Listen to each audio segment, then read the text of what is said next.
아브라함이 86세에 이스마엘을 낳고 이제 99세가 되었습니다. 그 사이 13년이라는 시간이 흘렀습니다. 이스마엘이 태어나고 13년 후에 하나님이 아브라함을 찾아오시는 장면입니다. 지금은 우리가 하나님의 말씀을 펴면 하나님께서 말씀으로 우리를 찾아오시죠. 그래서 우리가 지금은 언제든지 어느 때든지 하나님을 만날 수 있습니다만은, 그러나 구약 시대에는 하나님이 직접 찾아오셔야 되고 또 하나님께서 직접 말씀해 주셔야 됩니다.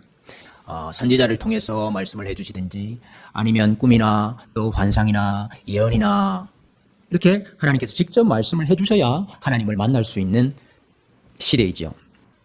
물론 구약에서도 입으로 전수되는 하나님의 말씀이 있었고 또 이렇게 기록된 하나님의 말씀이 분명히 있기는 했습니다만은, 그러나 이 시기에는 하나님께서 직접 찾아오셔서 말씀을 주셔야 되는 시대였습니다. 그런데 13년 동안 하나님께서 아브라함을 찾아오시지 않은 겁니다. 하나님께서 아브라함에게 말씀하지 않으신 겁니다. 많은 학자들이 이 13년 기간 동안에 아브라함이 그두라라 하는 첩을 취하여서 6명의 아들을 낳았다, 이렇게 많이 봅니다. 물론 이제 이 그두라 이야기는 사실 25장에 가야 나오는 이야기인데, 많은 학자들은 그 사라가 죽고 난 다음에 아브라함이 그두라를 첩으로 취했다라고 생각하지 않고, 지금 이 시기에 이 사이 13년 동안에 아브라함이 이 그두라를 취했다, 그렇게 봅니다. 이제 그 이유는 신학적인 이유가 가장 크고, 또 이 그두라를 첩이라고 했기 때문에, 이 첩이라는 말은 아내가 있기 때문에, 사라가 아내였기 때문에 이 그두라를 첩으로 이야기한 것이 아니냐, 이렇게 이제 봅니다. 근데 어쨌든 이 아브라함이 갈대아 우르를 나와서 이 가나안 땅에 와서부터 24년이라는 이 기간이 흐른 것입니다. 하나님께서 가나안 땅을 주겠다, 또 하나님께서 후손을 주겠다 하시는 약속을 하셨고, 또 아브라함이 그것을 믿었습니다. 믿기는 믿었지만, 그러나 나의 가능성 속에서 믿은 거죠. 나의 가능성 속에서. 그래서 나랑 같이 나온 조카 롯이 상속자가 되지 않을까, 또 우리 집에서 기르고 있는 이 엘리에셀이 상속자가 될 수 있지 않을까, 또 사라가 임신을 못하니까 하가를 통해서 낳은 이스마엘이 또 후사가 될 수 있지 않을까, 이 나의 가능성 속에서, 나의 가능성 속에서 하나님의 약속을 믿은 거죠. 하나님의 약속을 믿긴 믿었습니다. 근데 나의 가능성 속에서 믿었다, 그 말이에요. 그래서 내가 할 수 있는 일들을 열심히 했죠. 내가 할 수 있는 일들을 통해서 하나님의 약속이 이루어질 수 있으니까 열심히 내가 할 수 있는 일들을 아브라함이 한 것입니다. 그러나 하나님께서 그것은 내가 원하는 참 믿음이 아니다, 그렇게 하신 거죠. 그리고 이제 24년이 흐른 후에, 그리고 이제 13년이 흐른 후에 아브라함이 99세가 된 이때에 이제 아브라함을 다시 찾아오신 것입니다. 아브라함을 찾아오신 하나님께서 아브라함에게 첫 번째 하신 말씀이 무엇입니까? 오늘 17장 1절 말씀에 보면은 나는 전능한 하나님이라. 나는 전능한 하나님이라. 이것이 아브라함을 찾아오신 하나님의 첫 번째 말씀이었습니다. 우리 지난 주일날 신학이 무엇이냐, 신학이라는 것은 어떤 지식이 아니라 하나님에 대한 지식이라고 그랬죠. 하나님에 대한 하나님을 아는 것이 신학이라. 그래서 하나님을 어떻게 아느냐, 여러 가지를 통해서 알 수 있지만 하나님의 이름을 통해서 알 수 있다, 그랬죠. 그래서 이사야서의 신학은, 이사야서가 계시하는 하나님은 어떤 하나님이라고 그랬습니까? 만군의 여호와라 그랬죠. 만군의 여호와, 모든 군대를 지휘 통솔하셔서 원수를 무찌르시고 자기 백성을 건지시는 그 하나님, 만군의 여호와라 그랬습니다. 만군의 여호와 앞에서 우리의 자세가 무엇이 되어야 되느냐? 두려워하고 경외해야 된다, 그랬죠. 그리고 그분만을 의지해야 된다, 그랬고, 또 그분의 이름을 불러야 한다, 그랬습니다. 근데 오늘 아브라함에게 하나님이 자기 자신을 계시하셨습니다. 하나님의 이름을 가르쳐 주셨습니다. 그 이름이 전능하신 하나님, 전능한 하나님, 엘 샤다이, 전능한 하나님. 창세기 6번이 나오는데 족장들에게 나타날 때마다 하나님께서 이 이름을 계시를 하셔요. 그래서 창세기의 신학은 엘 샤다이다, 그렇게 말할 수 있습니다. 전능하신 하나님이다, 그렇게 말할 수 있습니다. 여러분, 이 전능하신 하나님의 의미가 무엇입니까? 아브라함과 사라는 자신의 가능성으로는 도무지 하나님의 말씀을 이룰 수가 없고 하나님의 약속이 이루어지는 것은 불가능한 상태가 된 것입니다. 그래도 지금까지는 아직까지는 그래도 내가 할 수 있는 가능성들이 있었죠. 내가 할 수 있는 방법들을 여기저기 찾으면은 내가 할 수 있는 가능한 방법들이 그래도 있었다 그 말이죠. 근데 이제는 도무지 어떤 다른 방법이 없다. 이제는 완전히 끝났다 하는 것입니다. 그럼에도 불구하고 하나님은 자기 약속을 이루시는데 못할 일이 없으시다 하는 것. 사람이 할 수 없는 것을 하나님은 하실 수 있다 하는 것을 보여주는 것이 전능하신 하나님입니다. 하나님께서 아브라함에게 나타나셔서 내가 반드시 내가 한 이 말을, 이 약속을 이루어 주리라 그러시면서 여러 가지로 약속을 해주셨는데 이름도 바꾸어 주셨고요. 아브람에서 아브라함, 또 사레에서 사라. 그 이름 뜻 자체가 완전히 바뀐 건 아닙니다. 뭐 아브람에서 아브라함이 되어가지고 혹은 또 사레에서 사라가 된다고 해서 그 뜻 자체가 바뀐 건 아니에요. 그렇지만은 하나님께서 그 이름을 바꾸시는 의미를 말씀해 주셨죠. 왜 아브라함이 되리라? 많은 민족의 아버지가 될 것이기 때문에. 왜 사라가 되느냐? 많은 민족의 어머니가 될 것이기 때문에. 그러니까 이름으로도 하나님께서 이렇게 약속을 주셨고 또 약속의 증표도 주셨죠. 증표. 하나님께서 이제 물로 세상을 심판하지 않으시리라 하는 증표로 무지개를 주셨듯이 내가 이 약속을 너에게 반드시 이루어 주리라는 증표로 할례도 주시고 이렇게 전능하신 하나님이 아브라함에게 나타나신 겁니다. 자, 그런데 전능하신 하나님이라는 이 이름 앞에 아브라함과 사라의 반응이 무엇이었느냐 하는 것입니다. 전능하신 하나님이라는 이 이름 앞에 아브라함과 사라의 반응이 무엇이었느냐 하는 것입니다. 여러분, 만군의 여호와라는 이름 앞에 반응이 무엇이었습니까? 이사야는 화로다 나여 망하게 되었다. 이 반응이었잖아요. 두려워하고 무서워하고 떨고, 그죠? 경외하고 그분의 이름만을 의지해야 되는 그것이 만군의 여호와라는 하나님 앞에서 우리의 당연한 반응 아닙니까? 그런데 전능한 하나님이라 하는 이 이름 앞에 아브라함의 반응이 도대체 무엇이었냐 그 말이에요. 그게 여러분 17절에 나오죠. 아브라함이 엎드려 웃으며 마음속으로 이르되 100세 된 사람이 어찌 자식을 낳을까? 사라는 90세니 어찌 출산하리요? 하고 하나님에게 이렇게 이야기를 합니다. 이스마엘이나 하나님 앞에 살기를 원하나이다. 이야, 하나님, 제가 내년에 100살입니다. 제 아내가 내년에 90살입니다. 어떻게 아기를 낳아요? 하나님, 됐고요. 이스마엘이나 하나님 앞에 좀 잘 자라게 해주세요. 이렇게 이야기를 했다고 말이에요. 지금 아브라함이 하나님을 가르치고 있습니다. 여러분 잘 보세요. 아브라함이 하나님을 가르치고 있어요. 하나님에게 지금 대책을 가르쳐주고 있다 이 말이에요. 하나님, 아기 낳는 건 불가능하고요. 이스마엘이 있잖아요. 이스마엘이라는 대책이 있잖아요. 그러니까 이스마엘이나 좀 잘 크게 해달라고. 야, 여러분, 아브라함에서 아브라함으로 바꿔주셨고 사레에서 사라로 그들을 바꾸셨잖아요. 이름을 바꿨다는 것은 그들의 정체가 바뀌었다는 것이고 그들의 위치와 그들의 지위가 바뀌었다는 뜻이잖아요. 그렇게 바뀐 아브라함과 사라의 첫 번째 반응이 뭐냐 이게요. 그 웃음입니다. 웃음. 황당함의 웃음. 기가 차서 웃음. 그게 어떻게 가능합니까 하는 불신앙의 웃음. 그것이 아브라함의 반응이었다고 말이에요. 여러분, 아브라함만 웃은 게 아니에요. 아브라함의 반응만 웃음이 아니에요. 사라도 똑같았습니다. 오늘 이렇게 아브라함에게 찾아오신 뒤에 잠시 후에 다시 하나님이 아브라함을 찾아오셨어요. 네. 지나가는 나그네로, 손님으로 찾아오셨거든요. 아마 지금 이렇게 찾아오시고 아마 2개월이 채 되지 않은 기간 안에 아마 오셨을 거예요. 그래서 이제 하나님께서 오셔가지고 내 아내 사라에게 아들이 있으리라. 그랬더니 장막 안에 있던 사라가 그 말을 듣고 반응이 무엇이었습니까? 속으로 웃었다. 사라도 똑같이 웃었다. 웃으면서 하는 말이 내가 노쇠하였고 내 주인도 늙었나니 내게 무슨 즐거움이 있으리요.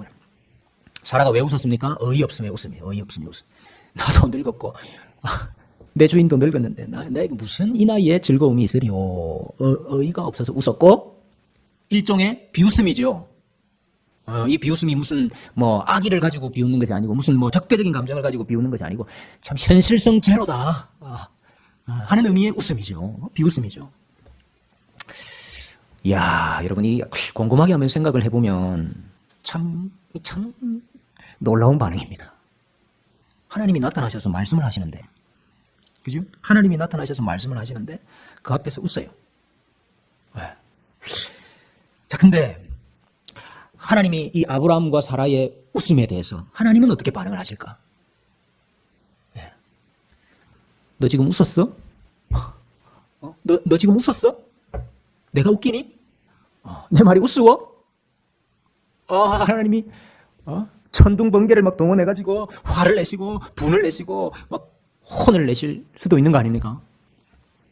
근데 하나님께서 웃는 아브라함에게 이스마엘이나 좀 잘 자라게 해주십시오 하는 아브라함에게 아니라 내 아내 사라가 내게 아들을 낳으리라. 그리고 또 약속하셔요. 또 똑같은 약속을 또다시 또 가르쳐 주셔요. 속으로 웃으면서 내게 무슨 즐거움이 있으려 하는 사라에게 여호와께 능하지 못한 일이 있겠느냐. 이게 이제 엘샤다이를 다시 보충 설명해 주시는 거죠. 예. 하나님께 능하지 못한 일이 있겠느냐. 여기 능하다는 말은 힘들다는 뜻입니다. 어렵다는 뜻입니다. 예. 기이하다 그런 뜻이거든요. 그러니까 여호와께 힘든 일이 있겠느냐. 여호와께 어려운 일이 있겠느냐. 여호와께 할 수 없는 기이한 일들이 있겠느냐. 하나님께서 그래도 아브라함을 가르치시고요. 그 사라를 가르치시고 막 설득하시고 반복해서 그들에게 말씀을 주시고 약속을 해주신다 이거예요. 그러면서 내가 반드시 아들을 줄 텐데 그 아들 이름을 이삭이라고 해라. 여러분 이삭, 이츠학인데 의미가 무엇입니까? 그가 웃는다 그런 뜻. 혹은 그가 웃을 것이다. 왜 이삭 이름이 이삭이 되었습니까? 아빠 엄마가 다 웃었기 때문에. 아빠 엄마가 다 웃었기 때문에. 말도 안 된다고, 어이가 없다고, 기가 찬다고, 황당하다고 다 웃었다고. 그래서 엄마 아빠가 웃었기 때문에 그 아들 이름이 이삭이 된 거예요. 그 하나님이 진짜로 웃음을 주셔요. 이들은 사실은 정말 어이가 없는 웃음이었고 기가 찬 웃음이고 황당한 웃음이었고 비웃음이 있었지만은 하나님은 그들에게 진짜 웃음을 주셔요. 사라가 내게 무슨 즐거움이 있으리요 그랬는데 진짜 즐거움을 주셨어요. 그래서 이 사라가 진짜 이삭을 낳고 난 다음에 이렇게 이야기를 해요. 하나님이 나를 웃게 하시니 듣는 자가 다 나와 함께 웃으리로다. 사라가 진짜 웃음을 얻은 거예요. 나는 하나님 앞에서 웃었지만, 나는 하나님 앞에서 비웃었지만 하나님은 나에게 진짜 웃음을 주셨다. 이게 사라의 고백이 된 겁니다. 여러분, 오늘 우리는 이 본문에서 또다시 하나님의 은혜를 발견하게 됩니다. 또다시 하나님의 은혜를 발견하게 됩니다. 여러분 한번 잘 생각해 보세요. 아브라함과 사라는 하나님의 이름 앞에서 웃었어요. 나는 전능한 하나님이라 내가 못할 일이 어디 있겠느냐, 나에게 능치 못할 일이 어디 있겠느냐 이러시는데 아브라함과 사라는 그 앞에서 웃었다니까요. 그분의 말씀 앞에서, 그분의 약속 앞에서 내가 반드시 주리라 하시는 그 하나님의 약속 앞에서 이들 웃었어요. 그러나 그럼에도 불구하고 하나님은 그들을 포기하지 않고 하나님은 설득을 하고요. 하나님은 그래도 반복해서 또다시 가르치시고요. 하나님은 지치지도 않고 또다시 말씀하시고 또다시 말씀하시고 또다시 찾아오시고, 그래서 마침내 그들에게 진짜 웃음을 주셨다는 거예요. 마침내 그들에게 약속을 이루어 주셨다는 것입니다. 야, 여러분, 하나님이 뭐 비웃는다고 해서 비웃는다고 해서 다 용서하시고 막 그래도 다 인내하시고 그래도 다 다시 막 가르치시고 설득하시고 그래서 다 이렇게 구원하시는 거 절대로 아닙니다. 여러분, 그 나중에 소돔과 고모라가 멸망할 때 롯이 이제 이 도시가 멸망할 거니까 빨리 이 도시에서 나가자고 그랬을 때에 그 사위들이 반응이 무엇이었습니까? 농담으로 여겼다가 웃었다는 단어예요. 이츠학이에요, 거기가. 그들이 비웃었다고. 근데 하나님 그래도 다시 가르치시고 그래도 다시 설득하고 그래도 다시 말씀하셔가지고 그들 구원하셨어요? 아니요. 소돔과 고모라와 함께 그들은 멸망했습니다. 나중에 이삭이 태어났을 때 이스마엘이 이삭을 비웃었어요. 그게 웃었다는 단어예요. 웃었는데 하나님께서 그래도 용서하시고 인내하시고 그러셨나요? 아니요. 내어 쫓았습니다. 백성들이 모세가 시내산에 올라갔을 때에 금 송아지를 만들어 놓고 그 앞에서 뛰어놀면서 웃었다고 돼 있어요. 거기도. 웃었다. 근데 하나님께서 그들 다시 찾아오시고 다시 말씀하시고 다시 설득하시고 아니요. 금 송아지 갈아서 그들에게 마시게 하고 그들이 다 죽었어요. 십자가 아래 지나가면서 머리를 흔들면서 네가 하나님의 아들이라면 어떻게 이렇게 죽을 수 있냐고 비웃었던 사람들 그들의 죗값을 다 졌습니다. 전능하신 하나님 이름 앞에 그 하나님의 말씀과 그 하나님의 약속 앞에서 비웃었던 사람들 다 망했습니다. 다 죽었습니다. 그런데 그 앞에서 엎드려서 웃으며 속으로 불신앙을 말했던 이 아브라함과 사라에게는 왜 하나님께서 노여워하지 않으시고 왜 하나님께서 귀찮아하지 않으시고 왜 하나님께서 포기하지 않으시고 다시 설득하시고 다시 말씀하시고 다시 약속하시고 결국에는 다시 웃음을 주시느냐 이 말입니다. 여러분 이유가 있습니까? 네? 이유가 있습니까? 이유가 없습니다. 이유가 없어요. 그래서 우리는 이것을 하나님의 은혜라고 말하는 겁니다. 그래서 우리는 이것을 하나님의 선택이라고 말하는 것입니다. 그래서 우리는 이것을 하나님의 주권이라고 말하는 겁니다. 자, 하나님은 아브라함과 사라의 이 믿지 못함, 이 불신앙의 비웃음에 대해서도 자신의 현실 처지에 대한 답답함에서 오는 투정이구나. 자신의 현실 처지가 답답하니까 거기에서 나오는 투정 정도로 하나님이 봐주시는 거죠. 그래서 그들을 버리지 않으시는 것입니다. 야, 참 여러분 그래서 우리가 아브라함의 자손이고 그래서 우리가 약속의 자녀라는 것이 정말 감사한 일입니다. 정말 황송한 일입니다. 사실 예수님이 우리의 웃음이시죠. 우리 예수님이 요한복음 8장 56절에서 너희 조상 아브라함은 나의 때 볼 것을 즐거워하다가 보고 기뻐하였느니라 이렇게 말씀하셨어요. 이 말이 무슨 말이냐 하면 아브라함에게 약속의 후손을 주겠다, 이삭을 주겠다 이렇게 약속을 하셔서 아브라함이 그 약속이 이루어질 것을 기대하고 즐거워하다가 그 약속이 이루어진 것을 보고 기뻐했다, 웃었다. 그런데 그게 사실은 나의 때를 말하는 거다 이렇게 이야기하죠. 그러니까 진짜 약속의 후손이 누구라는 말입니까? 진짜 약속의 후손은 예수님이다 그 말이에요. 그래서 지금 예표적인 의미에서 이 말씀을 하시는 거예요. 아브라함이 나의 때가 올 것을 기다렸고 나의 때가 올 것을 보고 즐거워한 거다. 굉장히 예표적으로 지금 말씀하시는 거죠. 그러니까 하나님이 아브라함에게 진짜 주고자 했던 이삭, 웃음, 그 약속이 후손이 예수님이라 그 말이에요. 그래서 예수님으로 인해서 마리아도 기뻐했고 예수님으로 인해서 엘리사벳도 기뻐했고 예수님으로 인해서 목자들도 기뻐했고 예수님으로 인해서 박사들도 기뻐했고 예수님으로 인해서 그 성전의 안나도 기뻐하고 시몬도 기뻐하고 수많은 사람들이 기뻐하지 않았습니까? 예수님께서 구원의 기쁨이 되시고 예수님께서 구속의 기쁨이 되시고 예수님께서 우리 삶의 기쁨이 되시고 예수님께서 우리 삶의 의미와 목표와 목적이 되시는 그 즐거움을 우리에게 주시는 것이죠. 예수님이 우리의 웃음이 되시는 겁니다. 나에게만 예수님이 웃음이 되시는 것이 아니고 우리 사라가 말한 대로 하나님이 나를 웃게 하시니 듣는 모든 사람이 다 나와 함께 웃으리라 그랬듯이 이제 예수 그리스도에 대한 소식을 듣는 모든 사람이 이제 나와 함께 기뻐하게 되는 때가 온 거죠. 그 때가 바로 이때입니다. 여러분, 성도의 삶의 즐거움이 무엇입니까? 성도의 삶의 기쁨이 뭡니까? 성도의 삶의 재미가 뭡니까? 예수님 빼면 무슨 재미가 있습니까? 여러분 참 웃을 일이 없는 세상입니다. 참 웃을 일이 없는 시대를 우리가 살고 있습니다. 정말 그렇죠. 정말. 뉴스를 한번 보십시오. 뉴스를 보면 웃을 일이 있습니까? 네? 뉴스 보면서 여러분 웃을 일이 있어요. 뉴스를 보면 뭐 화병이 생길 것 같죠? 화병이. 네. 여러분 우리 집을 보면은 웃음이 납니까? 우리 남편 얼굴을 보면 웃음이 나요? 참 그래도 우리 권사님들 모여서 이야기를 하면 참 웃음이 있더라고요. 우리 권사님들이 모여가지고 특히 남편에 대해서 이야기할 때 참 웃음이 있더라고요. 그 상황 설명은 막 죽겠다는 건데, 상황 설명은 막 소망이 없다는 거고, 뭐 상황 설명은 막 다 포기했다, 뭐 이런 건데, 그 말씀을 어떻게 그렇게 웃음으로, 승화시켜서 이야기를 하시는지, 참 우리 권사님들이 놀라운 능력을 갖고 계세요. 참 그런 능력이 있으니까 아직까지 같이 사시겠죠? 근데 여러분, 정말 우리가 이 세상을 보고, 우리 시대를 보고, 우리 집을 보고, 우리 상황을 보고, 우리 형편을 보면, 어이없음의 웃음, 황당함의 웃음, 기가 차는 웃음, 소망 없음의 웃음, 비웃음이 나올 때가 한두 번이 아니잖아요. 여러분, 그러나 그때 우리 하나님이 전능하신 하나님이다 하는 것을 믿으시기를 바랍니다. 하나님에게 능하지 못할 일이 있겠느냐 하는 것을 믿으시기를 바랍니다.